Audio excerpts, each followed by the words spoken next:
Namaskar. A warm welcome to World News, an Indian perspective on All India Radio. This is Gaurav Sharma bringing glimpses of the major developments of the day from across the globe. The headlines. Global COVID-19 figures crossed 28.58 million mark. The rule of 6 restrictions on large gatherings to come in force in the UK from Monday. Tony Blair and John Major join hands to oppose Prime Minister Boris Johnson's internal market bill ahead of debate in House of Commons. Afghan government calls for a humanitarian ceasefire with the Taliban. In the run-up to US presidential elections, Donald Trump says he did more in 47 months as president than Joe Biden did in 47 years. And in tennis, Dominic Thiem faces Alexander Zverev in the US Open men's singles final.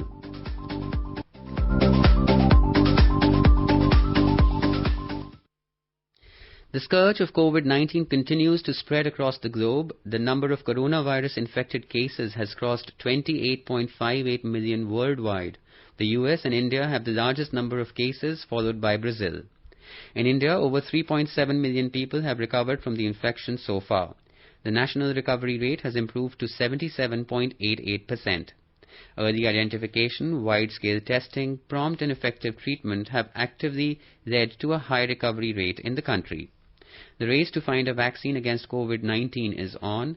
9 leading companies developing the vaccine have said they will not hurry and follow the safety protocol and guidelines. Experts in the UK have warned of a second wave of the coronavirus pandemic in the country. They have called for stricter measures to be put in place, else another complete nationwide lockdown would become imperative amid rising number of cases. Meanwhile, Prime Minister Boris Johnson said the new rule of 6 restrictions on large gatherings, which comes in force from Monday, is extremely crucial. In England, from Monday, we're introducing the rule of 6. You must not meet socially in groups of more than 6, and if you do, you will be breaking the law. This will apply in any setting, indoors or outdoors, at home or in the pub. The ban will set out in law and it will be enforced by the police. And anyone breaking the rules risks being dispersed, fined and possibly arrested. Britain's former Prime Ministers from rival parties Tony Blair and John Major have urged the British parliamentarians to boycott PM Boris Johnson's proposed law to override parts of the Brexit divorce agreement. The internal market bill will be coming up for debate in the House of Commons on Monday. Ahead of the debate, both the former Prime Ministers warned that what is being proposed by Johnson is shocking. They have said the move has wide-ranging ramifications on all the future trade negotiations, not only with the European Union, but with other nations. The bill focuses on the Northern Ireland Protocol, the part of the Brexit deal designed to prevent a hard border on the island of Ireland. US President Donald Trump said that real polls revealed that his campaign was doing well in key swing states, including Florida, North Carolina, Pennsylvania, and New Hampshire. He claimed that he did more in 47 months as president than Joe Biden did in 47 years.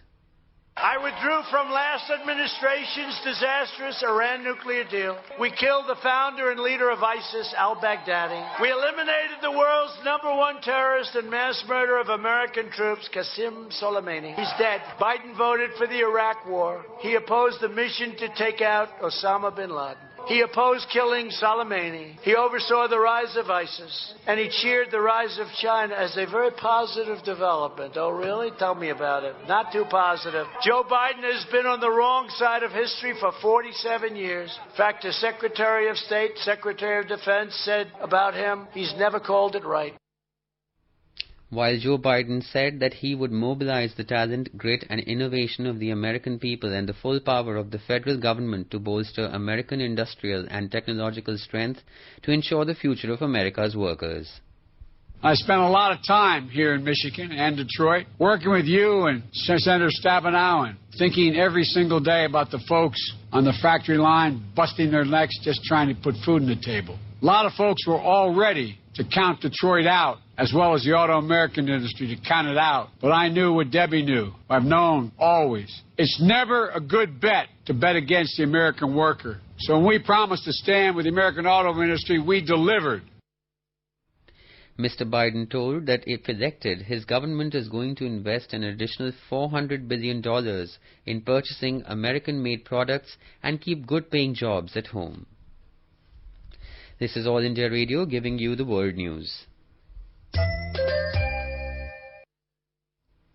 Afghan government has called for a humanitarian ceasefire with the Taliban as the first ever peace talks between the two sides began in Qatar.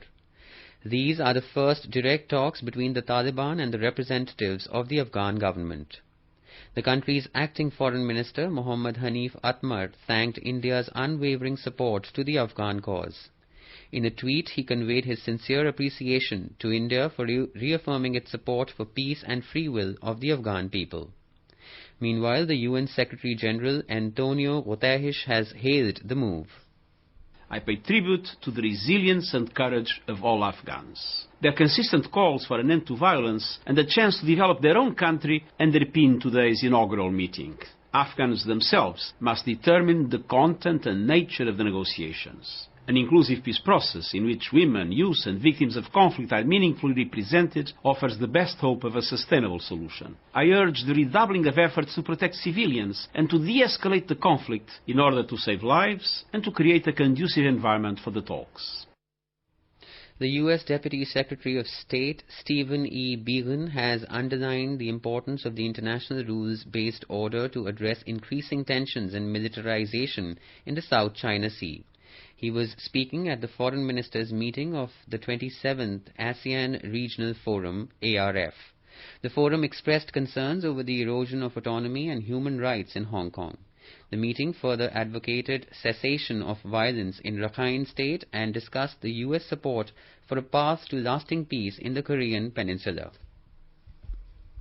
In the Mediterranean, Greek Prime Minister Kyriakos Mitsotakis announced the country's plan to upgrade the country's defense capabilities amid heightened tensions with Turkey.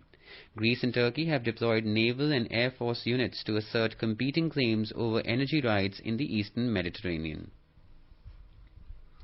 Taking a step towards democracy, Mali's military leadership has agreed to an 18-month transition government led by a military or civilian leader that would pave the way to elections.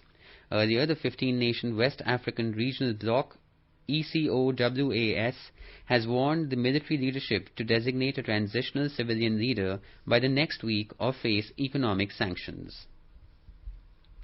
India on Sunday handed over to Nepal a consignment of disaster relief material including tents and plastic sheets for distribution to flood and landslide-affected families in the 5 districts of the Himalayan nation. 9 people were killed and 22 others were missing after a massive landslide triggered due to an overnight rainfall. Now let's take a look at our daily reckoner of major sporting events from around the world.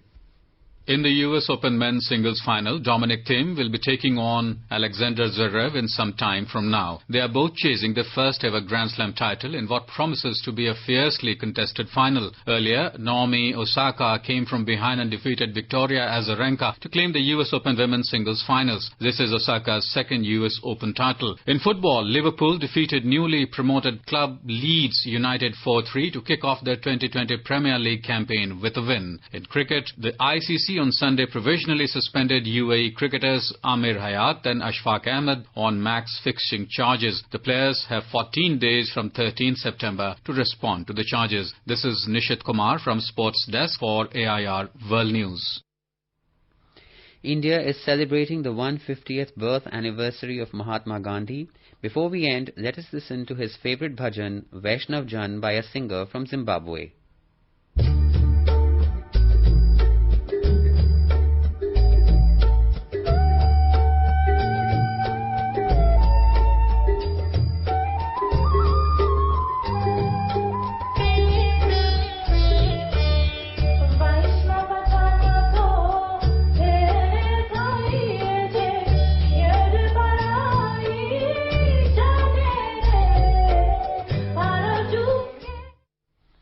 And with that, we end this bulletin. See you at the same time tomorrow with the next edition of World News.